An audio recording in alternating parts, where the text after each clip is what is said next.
განვითარებისა და მმართველობის სფეროში ადგილობრივი და რეგიონული ხელისუფლების შესაძლებლობის გაზრდა და დიალოგის ხელშეწყობა ევრაზიის კონტინგენტზე აღნიშნულ თემაზე ამ წუთებში სასტუმრო ჰოლიდეიში სემინარი მიმდინარეობს. შეხვედრა ქალაქებისა და მუნიციპალიტეტების მსოფლიო ქსელის მიერ დაფუძნებული სადისკუსიო ფორუმის მიერ ევროკომისიის ფინანსური მხარდაჭერით ხორციელდება.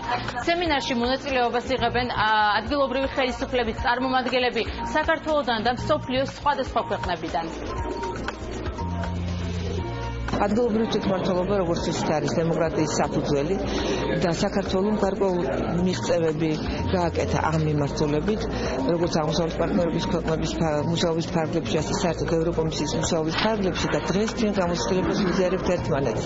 ვინაიდან ამ გამოცდილების გასაზიარებლად ჩამოსული არიან უკვე რეგიონის სხვა ქვეყნები, როგორც ჩვენი მეგობარი მეზობელი ქვეყნები, სომხეთი, აზერბაიჯანი, მოლდოვა, ასევე შუა აზიის ქვეყნები, ყირგიზეთი, ყაზახეთი, უზბეკეთი და ასე შემდეგ. ჩვენთვის მნიშვნელოვანია ეს კონფერენცია, ეს სემინარი, რამდენადაც ჩვენთვის მოახლოებული ადგილობრივი თვითმმართველობის არჩევნები, მნიშვნელოვანია ის ევროპული თვითმმართველობების გამოცდილების გაზიარება დაინერგოს საქართველოში და მთლიანად ევრაზიის კონტინენტზე.